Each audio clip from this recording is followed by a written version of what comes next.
پیش ہے ہندی زبان میں اپڈیٹ۔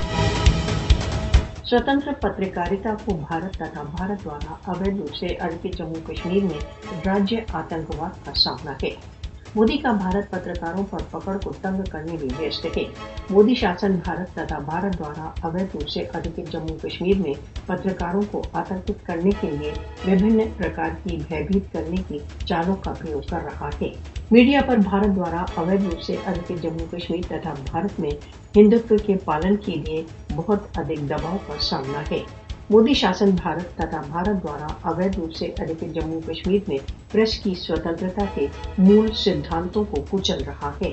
मोदी शासन की विफलताओं का रहस्य उद्घाटन करने के लिए हिंदू बलों द्वारा पत्रकारों को सोशल मीडिया पर धमकाया जाता है तथा आतंकित किया जाता है। पत्रकारों को भारत में बीजेपी शासन के आलोचनात्मक वृत्तांतों के लिए हिंदुत्व शक्तियों द्वारा भय तथा आतंक का सामना है। 5 अगस्त 2019 के पश्चात से पत्रकारों को भारत द्वारा अवैध रूप से अधिकृत जम्मू कश्मीर में निरंतर बढ़ते आक्रमणों के समाचार दिए हैं। पत्रकारों को भारत द्वारा अवैध रूप से अधिकृत जम्मू कश्मीर में सच बोलने पर काले कानूनों के अंतर्गत बुक किया जाता है। भारत में मुख्य मीडिया आउटलेट्स को बीजेपी द्वारा भ्रष्ट कर दिया गया है तथा उनको भारतीय एजेंसियों द्वारा चलाया जा रहा है।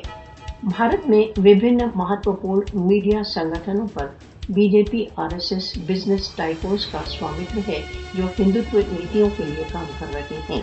भारत द्वारा अवैध रूप से अधिकृत जम्मू कश्मीर तथा भारत में स्वतंत्र प्रेस को कुचलने के लिए भारत को दंडित किया जाना चाहिए।